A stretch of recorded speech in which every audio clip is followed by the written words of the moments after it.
Hello, Phil here from Wings of Pegasus, and welcome to another analysis video. If you enjoyed this video, please give it a thumbs up and subscribe.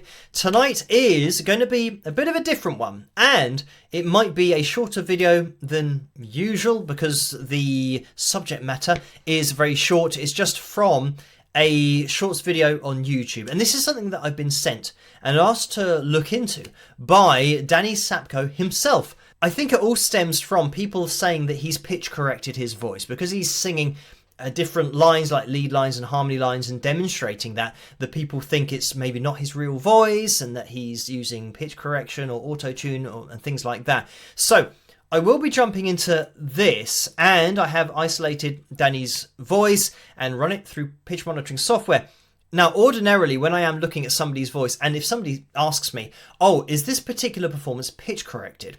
I then go away and look at other performances by that particular singer, and I get a bit of a baseline, no pun intended, but I get a baseline for their voice. So I know their range, I know the notes that they can hit, and I know when they're in chest voice and head voice, and then I know their general tendencies for hitting notes and their pitch accuracy at certain parts of their range. So then when I watch a performance that is obviously calibrated to A440, it's very clearly pitch corrected because you can see it on the screen, but also it's totally out of character for their voice to be falling in these places. So again, that isn't the case here because I haven't ever heard Danny sing apart from this video.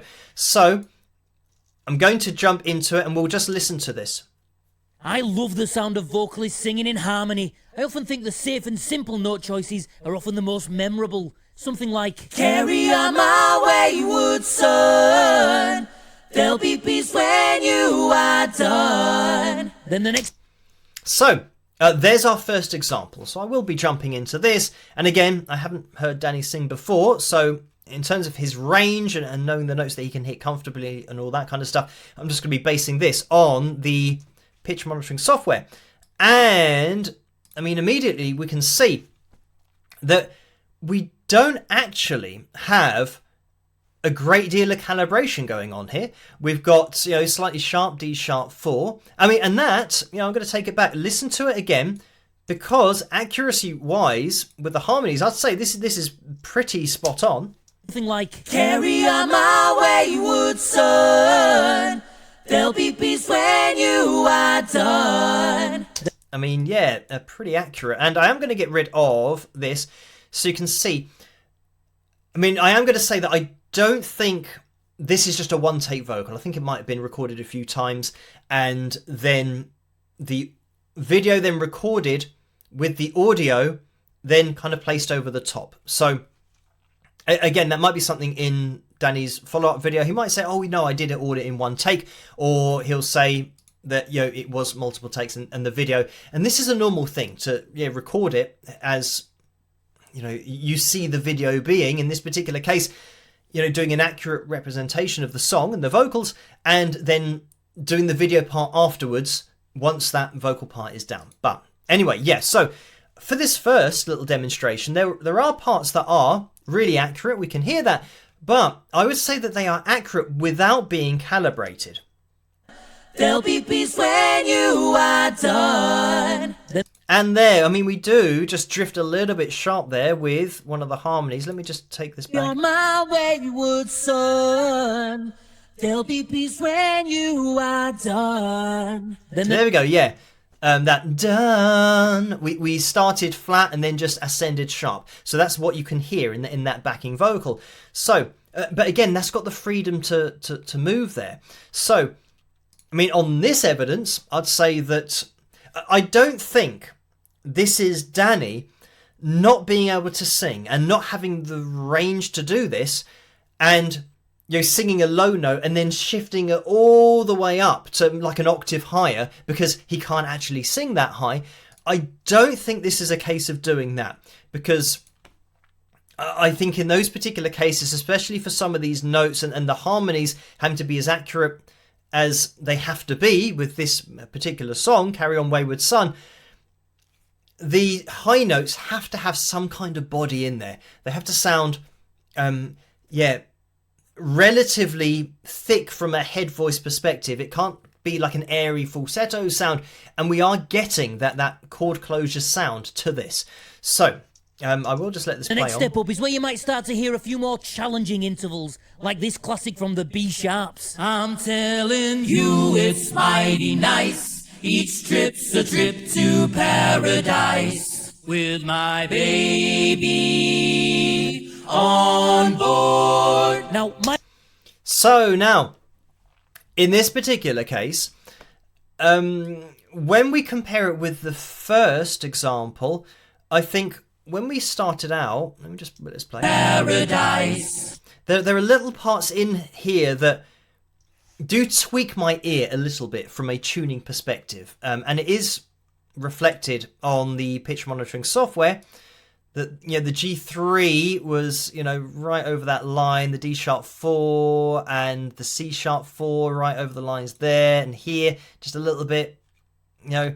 So I would say that this seems a little bit more calibrated on the whole. I mean, because it's just a very short vocal performance, we've hit a lot of lines. But where the harmonies become closer and whether the note choices are pleasant to listen to becomes questionable. Stars shining bright above you, night breezes seem to whisper I love you, birds singing in the sycamore tree, dream a little dream of me.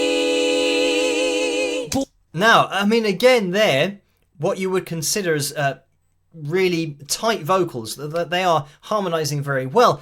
And I would say that there's, you know, it sounds really accurate, but I would still say less calibrated than the previous one we've heard. I love you, birds singing in the sycamore tree. Like, especially there, we get another note that's just a bit sharp. Just picking out one of the harmony vocals, the lower harmony. Dream a little dream of me.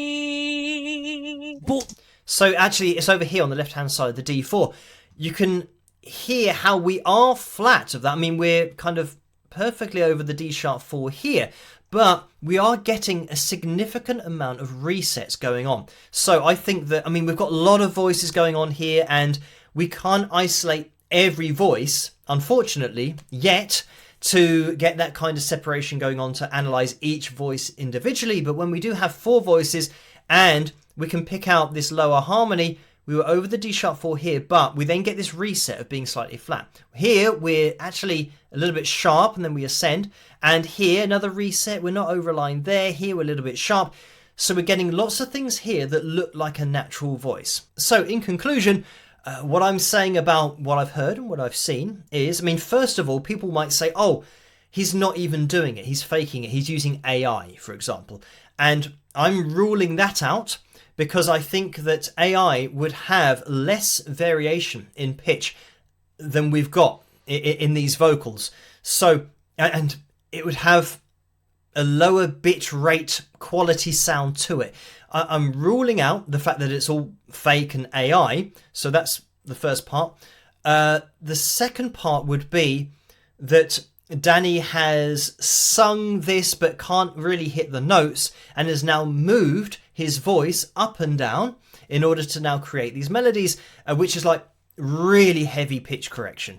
And I'm ruling that out as well, because I think if you couldn't hit the high notes, when you start increasing pitch with pitch correction by, you know, multiple semitones, you start losing the quality, just the quality of the vocal sound, such as being in head voice and having a connected sound. It starts sounding more like a chipmunk. So I'm going to say that he's not done that either, which means it leaves us with his actual voice hitting these actual notes and, you know, getting very close to these notes with, I would say, a little bit of pitch correction here and there. For me, most notably in that second performance, but then in the other performances, I would say that there might have just been a little tweak here and there, but I would say that Danny does have the ability, he does have the range to do this, because I can't hear any decrease in audio quality of the file that's being produced, the audio file, the bit rate, because as soon as you start pitch correcting something, you're now decreasing its quality because it's a destructive process. You're creating something that didn't exist before.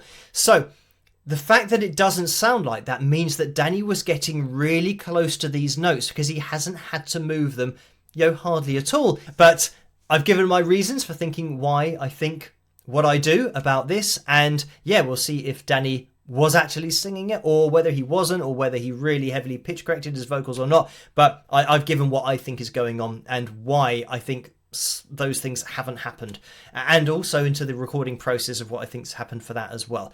But anyway, thank you to Danny for requesting this particular video for tonight. And yeah, as always, let me know what you guys think in the comment section below, whether you think Danny's actually singing this or not, whether you think it's AI or pitch corrected, auto-tuned, all those different things. And yeah, we'll wait to see what Danny says about it. But keep those future requests coming to requests@wingsofpegasus.com. And if you did enjoy this video, please give it a thumbs up and subscribe. And I'll catch you guys at the next one. Rock!